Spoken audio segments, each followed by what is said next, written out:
Gagasan bahwa INFJ menyimpan informasi bukan untuk mengontrol, melainkan untuk mencegah kerusakan emosional, hanya bisa dipahami dengan benar jika kita melihat cara kerja batin mereka secara utuh, bukan dari permukaan perilaku luarnya. Dari luar, sikap diam, selektif, dan tidak langsung bicara sering disalahartikan sebagai manipulasi atau permainan kuasa. Padahal, di dalamnya, motif utamanya justru bersifat protektif dan preventif. Pola kepribadian ini memiliki kecenderungan kuat untuk menangkap suasana batin orang lain secara mendalam. Mereka bukan sekadar mendengar kata-kata, tetapi juga merasakan nada emosi, ketegangan, luka lama, dan potensi konflik yang tersembunyi. Akibatnya, informasi tidak pernah dipandangnya sebagai sesuatu yang netral. Informasi selalu dianggapnya memiliki dampak emosional. Setiap kata bisa menenangkan, tetapi juga bisa melukai. Karena itulah, informasi bagi mereka adalah sesuatu yang harus dikelola dengan hati-hati. Berikut 7 ciri spesifik individu INFJ yang menyimpan informasi untuk mencegah kerusakan emosional. Yang pertama, sangat berhati-hati sebelum berbicara. Mereka tidak asal bicara bukan karena takut, melainkan karena sadar bahwa ucapan bisa berdampak besar pada kondisi perasaan orang lain. Maka setiap kata yang dikeluarkannya akan dipertimbangkan dari sisi efek emosionalnya, bukan sekedar benar atau salah. Yang kedua, lebih memilih diam daripada melukai. Diam bukan tanda pasif atau kalah, melainkan pilihan sadar. Jika berbicara dirasa hanya akan memperkeruh keadaan batin, mereka akan menahan diri, meski sebenarnya memiliki banyak hal untuk disampaikan. Yang ketiga, menyaring informasi berdasarkan kesiapan emosional orang lain. Mereka menilai apakah seseorang siap secara mental untuk menerima informasi tertentu. Jika belum siap, informasi tersebut akan disimpannya. Ini bukan untuk dimanipulasi, melainkan untuk mencegah guncangan emosional. Yang keempat, memikul beban batin sendirian. Informasi yang disimpan tidak membuat mereka merasa kuat atau berkuasa. Justru sebaliknya, mereka sering merasa berat karena menanggung pemikiran dan perasaan tanpa bisa menyalurkannya dengan bebas. Yang kelima, memiliki rasa tanggung jawab emosional yang tinggi. Mereka merasa bertanggung jawab bukan hanya atas tindakan, tetapi juga atas dampak emosional yang mungkin muncul dari tindakannya. Melukai perasaan orang lain meskipun tidak sengaja dianggapnya sebagai kegagalan moral pribadi. Yang keenam, tidak nyaman dengan konflik emosional yang tidak perlu. Mereka tidak menghindari konflik karena lemah, melainkan karena memahami bahwa konflik emosional yang muncul tanpa tujuan penyembuhan hanya akan meninggalkan luka jangka panjang. Dan yang ketujuh, lebih mementingkan ketenangan batin daripada pembenaran diri. Mereka rela disalahpahami, dianggap dingin atau tertutup, asalkan kondisi emosional tetap aman. Membela diri dengan mengungkap semua informasi sering dianggapnya tidak sebanding dengan kerusakan perasaan yang bisa timbul. Ciri-ciri ini menunjukkan bahwa pada tipe kepribadian INFJ seperti ini, menganggap diam dan menyimpan informasi adalah bentuk kepedulian yang matang, bukan permainan kekuasaan atau kontrol sosial. Ketika individu seperti ini memilih untuk tidak langsung menyampaikan sesuatu, itu bukan karena ia ingin memegang kendali atas orang lain, melainkan karena mereka sedang menghitung risiko emosional. Mereka mempertimbangkan apakah informasi tersebut akan memperbaiki keadaan batin atau justru memperparah beban psikologis. Dalam logika mereka, mengatakan semua kebenaran tanpa mempertimbangkan kesiapan emosional penerima justru dianggap ceroboh dan tidak bertanggung jawab.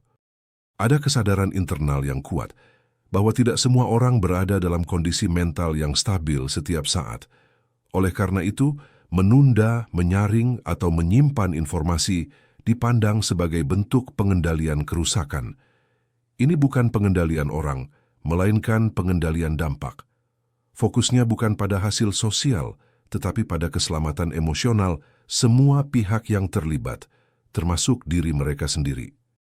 Mereka memiliki standar moral batin yang tinggi terkait tanggung jawab emosional. Mereka merasa bertanggung jawab bukan hanya atas apa yang mereka lakukan, tetapi juga atas efek emosional dari apa yang mereka ucapkan. Maka, menyimpan informasi seringkali menjadi cara untuk mencegah rasa bersalah, yang dalam akibat melukai orang lain secara tidak perlu. Diam, dalam konteks ini, bukan kelemahan, melainkan bentuk kehati-hatian moral. Penting juga dipahami bahwa mereka tidak menyimpan informasi untuk keuntungan pribadi jangka pendek.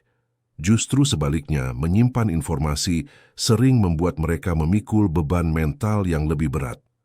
Mereka menahan pikiran, emosi, dan pengetahuan di dalam diri, yang dalam jangka panjang bisa melelahkan.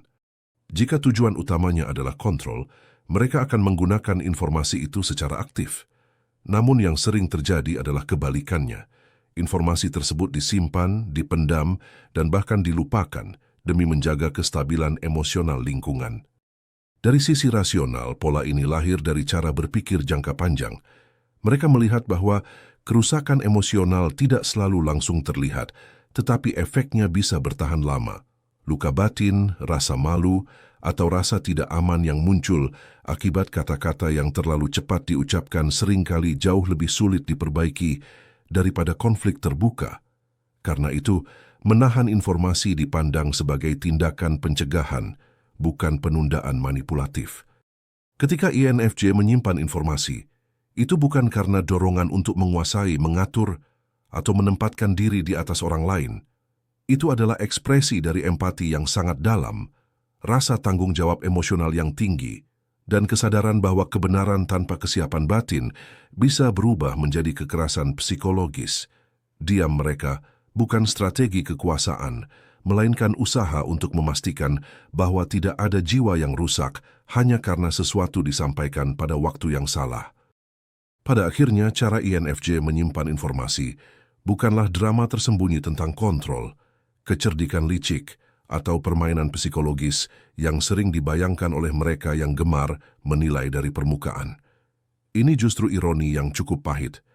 Individu yang paling peka terhadap dampak emosional seringkali dituduh sebagai yang paling manipulatif hanya karena mereka menolak bersikap sembrono dengan kata-katanya. Sikap menahan diri memang mudah disalahpahami sebagai niat tersembunyi. Tipe kepribadian INFJ ini memahami sesuatu yang sering luput dari banyak orang, bahwa kebenaran bukan sekedar soal diucapkan atau tidak, melainkan soal kapan, bagaimana, dan dengan beban emosional, apa kebenaran itu jatuh ke dalam batin seseorang.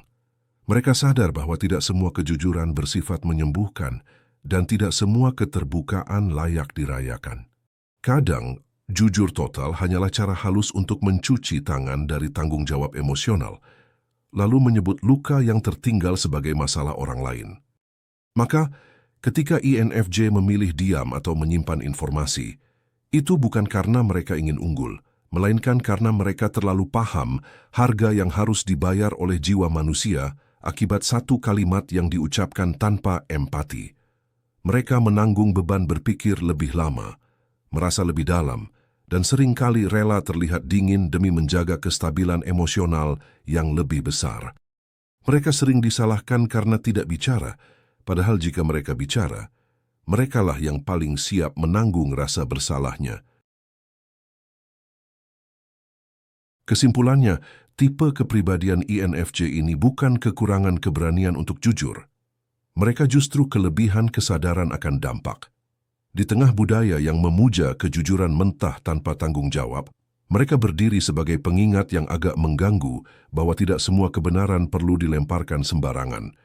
Dan mungkin itulah masalahnya, bukan pada INFJ, melainkan pada dunia yang terlalu nyaman melukai, lalu menyebutnya atas nama kejujuran. Baiklah kalau begitu seperti biasa, terima kasih sudah menyimak sampai sini. Jangan lupa subscribe Jeda Sibuk. Nantikan pembahasan saya selanjutnya. Saya, si ganteng dan tampan Fernando Widono. Sampai jumpa.